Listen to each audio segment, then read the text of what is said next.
Hello, good morning to all.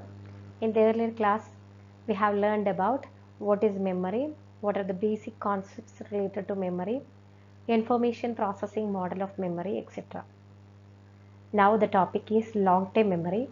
We need to go in detail about long-term memory. In long-term memory, we can store information for a long period of time. It can be days, months, years, or even lifetime. And long-term memory stores wide variety of information, including personal events, emotional events, knowledge, facts, and whatever we have learned earlier. Human long-term memory is not an untidy jumble of unrelated information. We keep our memory stored in order. Information is organized, categorized, or classified in a number of ways. Long-term memory is just like a library with a good cross-indexing system. For example, in a library, if a librarian wants to store a new book, first a particular code should be given to the book. Then that code is correctly recorded or entered in the register or in a computer. Then the book is classified or categorized on the basis of the nature of the book. Then finally it can be stored. Whenever we want that book, we can easily access the book based on the category in which the book is included. Likewise, in long-term memory, we store information in an organized way. One important phenomenon associated with the long-term memory is tip of the tongue phenomenon or TOT. Tip of the tongue phenomenon, for example, if you meet your schoolmate after a long period of time, you may remember the person and the experiences you had with that person, and everything related to the person you can remember, but you can't remember the name of the person. So you just try to remember the name, but you can't, and you have to feel that, oh, I just forgot the name, but the name is on the tip of the tongue. That is known as tip of the tongue phenomenon, and that it is very important to have retrieval cues or reminders encoded at the same time as the events to be remembered. So if you have any photograph or any reminder, you can easily remember the previous experience. Next is constructive and reconstructive process in long-term memory. How do people go about remembering text material? In other words, what are the processes involved in remembering and forgetting meaningful text material? We know that in long-term memory, the memory is not exactly the copy of the information that we have sensed or experienced or stored. So there are two processes involved in long-term memory, constructive process and reconstructive process. That if changes happens at the time of storage, that is known as constructive process. That means the changes or modifications you make at the time of storage, that means changes in the to be remembered material, is constructive process. Reconstructive process is the change that happens at the time of recall of information. When you try to recall the information, stored information, some changes may happen. Then abnormal kind of reconstructive process happens in a memory disorder, which is called confabulation, in which people remember very little, and they have the tendency to fill the gaps, or they make a story which is unrelated to the actual story or actual event or experience. So that is a disorder called confabulation. On the basis of method of recall, there are two types of long-term memory, explicit and implicit memory. If you are taking conscious effort to recall something, that is known as explicit memory. It requires conscious awareness or effort. Implicit memory does not require conscious awareness or effort. Explicit memory usually happens during the examination hall. In examination hall, you have to take some conscious effort to recall the stored information or learned answer. Then you just try to recall it and then write the answer to the question. And in implicit memory, suppose that you are an expert driver or swimmer, you don't bother about how to swim or how to drive, etc.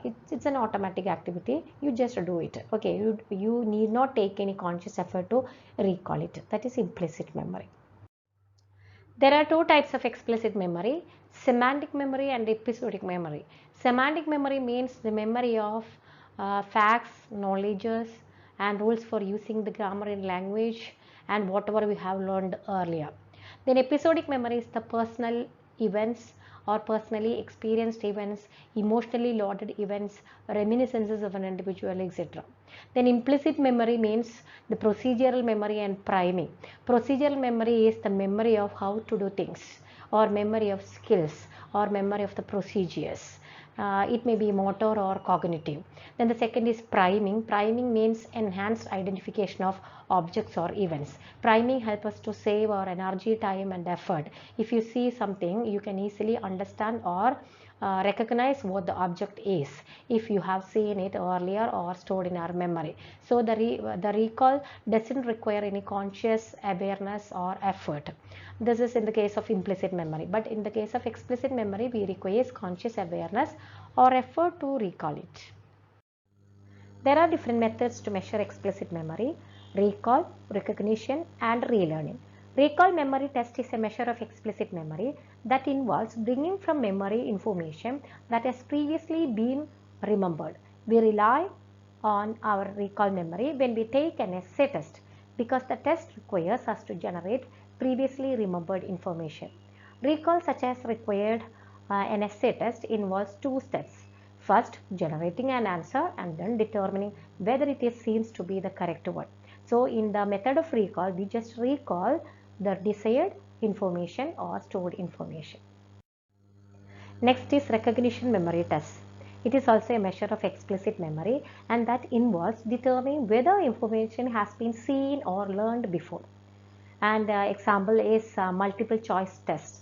And scientific research reported that recall is more difficult than recognition. Recall, such as required an essay test, involves two steps. First, generating an answer.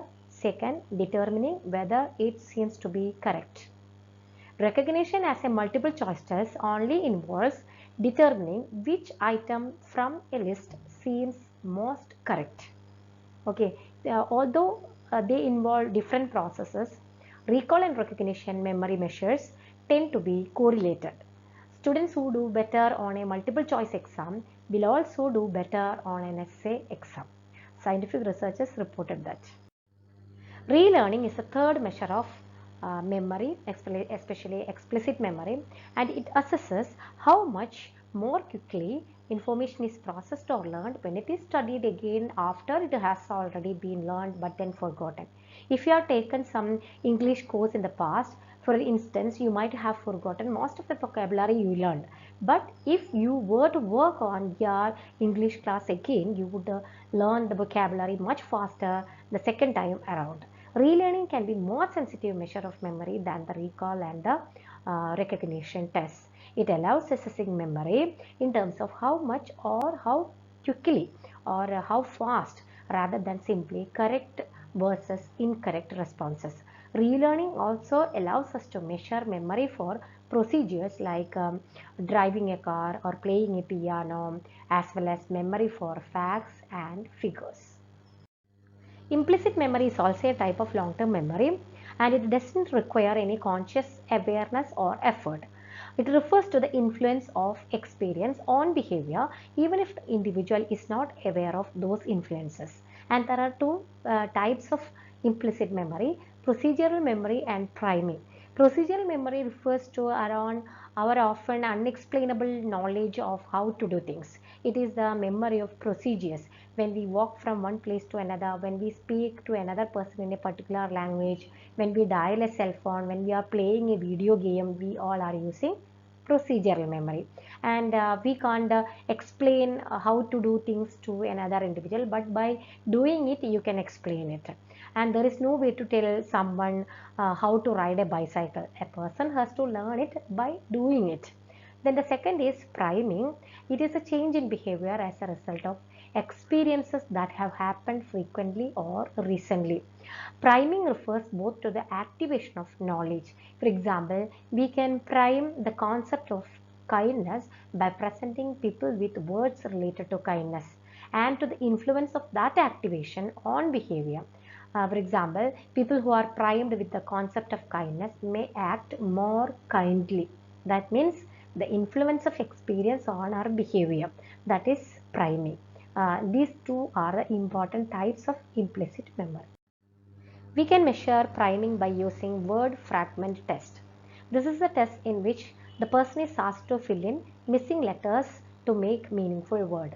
So we have to give a list of words with missing letters, and the subject is asked to fill in the missing letters to make meaningful words. From that we can understand how much the person is influenced by priming or particular experience without being aware of them. So our everyday behavior are influenced by priming in a wide variety of situations. Seeing an advertisement for cigarettes may make us start smoking. Seeing the flag of our home country may arouse our patriotism, and seeing a student from the rival school may arouse our competitive spirit. And these influences on our behavior may occur without our being aware of them.